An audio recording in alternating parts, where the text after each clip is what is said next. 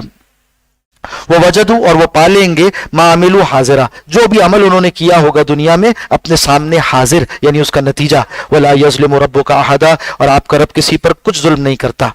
وَإِذْ قُلْنَا لِلْمَلَائِكَةِ اسْجُدُوا لِآدَمَ، اور یاد کرو جب ہم نے فرشتوں سے کہا کہ سجدہ کرو آدم کو، فسجدوا، تو سب نے سجدہ کیا، الا ابلیس، سوائے ابلیس کے، کان من الجن، وہ جنوں میں سے تھا، ففسق عن امر ربہ، تو وہ اپنے رب کے حکم سے نافرمانی کر گیا۔ بتایا جا رہا ہے کہ فرشتوں کو تو اختیار نہیں کہ وہ نافرمانی کریں، انہیں تو پابند کیا گیا، ان سب نے اطاعت کی اور سجدہ کیا۔ یہ جو عزازیل تھا جسے پہلے ہی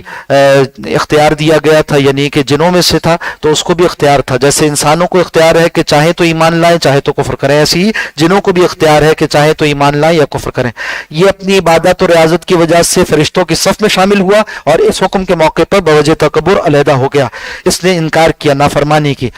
فسق سے کیا مراد ہے؟ اللہ کے دائرہ طاعت سے انسان باہر نکل جائے، تو یہاں بتایا کہ ففسق عن امر ربہ، وہ اطاعت کے دائرے سے، اپنے رب کے حکم کے دائرے سے باہر نکل گیا، اسے توڑ کر باہر نکل گیا۔ اور اسے کہا گیا اتتخذونہ، کیا تم بناتے ہو اسے، وذریتہ اولیاء، یعنی اس جن، یعنی اس شیطان کو کہا جا رہا ہے ہمیں کہ کیا تم بناتے ہو اس نافرمان شیطان کو، وذریتہ، اور اس کی اولاد کو، اولیاء، دوست اپنا، من دونی، مجھے چھوڑ کر، یعنی اللہ کو چھوڑ کر تم شیطان سے دوستی گاٹتے ہو، یعنی یہ کہ اس کے احکامات پر عمل کرتے ہو، اس کے پھسلانے میں آتے ہو، اس کے وسوسوں میں چلتے ہو، وہم لکم عدو، جبکہ یہ سارے یعنی شیطان اور اس کی ذریت یہ تو تمہارے دشمن ہیں، بئس للظالمین بدلا، برا ہے ظالموں کے لیے بدلہ، یعنی یہ چیز ان کے لیے انجام کے اعتبار سے اچھی نہیں ہے۔ معاشتہم خلق السماوات والارض، اور میں نے تو گواہ نہیں بنایا تھا ان کو آسمان و زمین کی تخلیق پیدائش کے موقع پر، ولا خلق انفسہم، اور نہ ان کی تخلیق پر، وما کنت متخذ المضلین عضدا، اور میں تو گمراہ کرنے والوں کو اپنا مددگار بنانے والا نہیں ہوں، یعنی یہ کہ جو غیب کی خبروں کے بارے میں اور تخلیق کے بارے میں، اول آفرینش کے بارے میں، یہ اپنے خیالات سے جو کچھ کہتے ہیں، غلط سلط عقائد گھڑتے ہیں، یہ اس کے گواہ تو نہیں ہیں، انہوں نے وہ مواقع دیکھے تو نہیں کہ جو کچھ کہہ رہے ہیں، حقیقی بیان تو وہ ہے جو قرآن بیان کر رہا ہے۔ اور دوسرا یہ کہ اللہ نے ان کو کوئی اختیار نہیں دیا، جیسے مشرکین کا یہ خیال تھا، وہ سمجھتے تھے کہ شیطان کی پناہ اختیار پکڑ لینا بھی صحیح ہے، جس طرح اللہ پناہ دیتا ہے ایسے ہی جن بھی پناہ دیتے ہیں، اور ان کا طریقہ تھا جب سفر کرتے تھے تو کسی وادی میں پہنچے تو اس وادی کے سب سے بڑے جن کی پناہ اختیار کیا کرتے تھے۔ بتایا اللہ نے تو ان کو یہ اختیار نہیں دیا کہ وہ کسی کو پناہ دیں، اور میں تو نہیں ہوں کسی گمراہ کرنے والے کو اپنا مددگار بنانے والا۔ وَيَوْمَ يَقُولُ، اور جس دن کہ وہ کہے گا، نادو شرکائی، بلا لو میرے شریکوں کو، الذین زعمتم، جن کے بارے میں تم یہ خیال کرتے تھے کہ دعویٰ کرتے تھے کہ وہ میرے شریک ہیں، فدعوہم، تو انہیں بلاؤ، فلم یستجیبوا لہم، وہ ان کو کوئی جواب نہ دیں گے، وجعلنا بینہم موبقہ، اور ہم نے ڈال دی یا ڈال دیں گے ان کے مابین ایک ہلاکت گاہ، یعنی جہنم حائل ہو جائے گی۔ ورأى المجرمون النار، اور وہ دیکھیں گے مجرم لوگ آگ کو، فظنوا، اس موقع پر وہ یقین کر لیں گے، انہم مواقعها، کہ یہ مجرم لوگ اس میں گرنے والے ہیں، ولم یجدوا عنہا مصرفا، اور وہ اس سے جہنم سے بھاگ کر جانے کے لیے کوئی مقام نہ پائیں گے۔ وَلَقَدْ صَرَّفْنَا فِي هَذَا الْقُرْآنِ، اور تحقیق اس قرآن حکیم میں ہم نے پھیر پھیر کر تمہارے لیے بیان کر دیے ہیں، للناس، لوگوں کے لیے، من کل مثل، ہر قسم کی مثال، اس قسم ہدایت جو کچھ درکار تھا بیان کیا گیا، اصول ہدایت میں سے سب کچھ قرآن میں آ گیا، اور تفصیل اس کی حدیث میں آ گئی۔ وَكَانَ الْإِنسَانُ، اور انسان اکثر شیئن جدلا، انسان کا معاملہ یہ ہے کہ اکثر چیزوں میں جھگڑالو واقع ہوا ہے، اعتراض واقع کرتا ہے، اپنے رب کی نعمتیں کھاتا ہے اور پھر شیطان کی باتوں پر چل پڑتا ہے، اور اس پر پھر اپنے لیے طرح طرح کے بہانے بھی تراشتا ہے۔ وما منع الناس، کس چیز نے لوگوں کو روکا اس بات سے، ان یؤمنوا، کہ وہ ایمان لائیں، یعنی سیدھی طرح سے ایمان لائیں، اذ جاءہم الہدی، جب ان کے پاس ہدایت آ گئی، قرآن حکیم آ گیا، ویستغفروا ربہم، اور انہیں چاہیے تھا کہ وہ مغفرت طلب کرتے اپنے رب سے، الا ان تاتیہم، اس چیز نے انہیں روک رکھا کہ آ جائے ان کے سامنے سنت الاولین، پہلوں کا سا معاملہ، یعنی یہ کہ جن کی قسمت میں ہی گمراہی لکھ دی گئی تھی تو ان کو روک دیا گیا کہ وہ ایمان نہ لا سکے، اور پھر یہ ہوا کہ پچھلوں کا سماجرا، یعنی یہ کہ عذاب ان پر آ کر رہا، او یاتیہم العذاب قبلا، یا یہ کہ آ جائے ان کے سامنے ہی عذاب، وما نرسل المرسلین، اور ہم نے نہیں بھیجا کسی کو رسول بنا کر الا مبشرین، مگر اس طرح سے کہ وہ آئے خوشخبری دینے والے ہو کر، وہ منذرین اور ڈر سنانے والے ہو کر، ویجادل الذین کفروا بالباطل، اور جھگڑا کرتے ہیں وہ لوگ جنہوں نے کفر کیا باطل کی طرف سے ہو کر، لیدھزوا بہ الحق، تاکہ وہ باطل کی طرف سے ہو کر حق کو نیچا دکھا دیں، وہ باطل کر دیں، ڈھا دیں، نقصان پہنچا دیں حق کو، واتخذوا آیاتی، اور انہوں نے بنا لیا میری آیات کو، وما انذروا، اور جو کچھ اس آیات میں ان آیات کے ذریعے سے انہیں انذار کیا گیا، ڈر سنایا گیا، ہزوا، ہنسی مذاق کا نشانہ اس کا، یعنی آیات کا مذاق اڑاتے تھے۔ ومن اظلم، اس سے زیادہ ظالم کون ہے، ممن ذکر بآیات ربہ، جسے نصیحت کی گئی ہو اس کے رب کی آیات کے ذریعے سے، فاعرض عنہا، اور اس کے بعد وہ اس سے اعراض کرے، منہ پھیر لے، ونسی ما قدمت یداہ، اور بھول گئے وہ، اور بھلا دیا اس نے وہ سب کچھ جو اس کے ہاتھوں نے آگے بھیجا تھا، یعنی اس کے اپنے اعمال جو کچھ تھے انہیں وہ بھول گیا۔ انا جعلنا علی قلوبہم اکنۃ، بے شک ہم نے ان کے دلوں پر ڈال دیا ہے ایک پردہ، ان یفقہوا، اس بات سے کہ وہ قرآن کو سمجھیں، وفی آذانہم وقرا، اور ان کے کانوں میں ہم نے ڈانٹ ڈال دیا ہے، ان کے کانوں کو بھی بند کر دیا ہے کہ نصیحت قبول کریں۔ وان تدعوہم الی الہدی، اور اگر آپ انہیں بلائیں ہدایت کی طرف، فلن یہتدوا اذا ابدا، تو وہ اس وقت کبھی بھی ہدایت نہ پائیں، یعنی اب ان کی قسمت میں ہدایت نہیں ہے، مہر کر دی گئی ہے ان کے دلوں پر۔ وربک الغفور ذو الرحمہ، اور آپ کا رب تو بہت بخشنے والا، نہایت رحم والا ہے۔ لو یاخذہم بما کسبوا، اور اگر اللہ ان کو پکڑ لے ان کے کیے کے سبب، یعنی جیسے ہی گناہ کریں، جیسے ہی شرک کریں، اسی موقع پر انہیں پکڑ لیا جائے، لاجل لہم العذاب، تو ان کے لیے جلدی ہو جائے عذاب، یعنی فوراً ہی ظاہر ہو جائے۔ بل لہم موعد، نہیں بلکہ ان کے لیے تو ایک مدت مقررہ طے ہے۔ لن یجدوا من دونہ موئلا، وہ نہیں پائیں گے اس کے سوا کوئی اور جائے پناہ، یعنی اللہ کے علاوہ اپنے لیے کوئی جائے پناہ نہ پائیں گے۔ وَتِلْكَ الْقُرَىٰ، اور یہ بستیاں ہیں، اہلکناہم، جن کے رہنے والوں کو ہم نے ہلاک کر دیا، لما ظلموا، جب انہوں نے ظلم کیا، وَجَعَلْنَا لِمَهْلِكِهِمْ مَوْعِدًا، اور ان کے ہلاکت کے لیے ہم نے ایک وقت مقرر کر رکھا تھا۔ سرداران قریش کہتے تھے کب آئے گا عذاب، کب آئے گا عذاب، تو بتایا جا رہا پچھلے والوں نے بھی ایسے ہی کیا تھا، اور جب وقت طے تھا اس وقت ان پر عذاب آ کر رہا۔ وَإِذْ قَالَ مُوسَىٰ لِفَتَاهُ، اب یہاں سے آگے حضرت موسیٰ علیہ السلام کا واقعہ ذکر ہوتا ہے، اور اس میں حضرت موسیٰ و خضر علیہ السلام کا واقعہ، اس میں تفصیل ہے، انشاءاللہ اس کو کل پڑھیں گے، آج یہیں پر اکتفا کر لیتے ہیں۔ اقول قولی ھذا واستغفر اللہ لی ولکم ولسائر المسلمین والمسلمات۔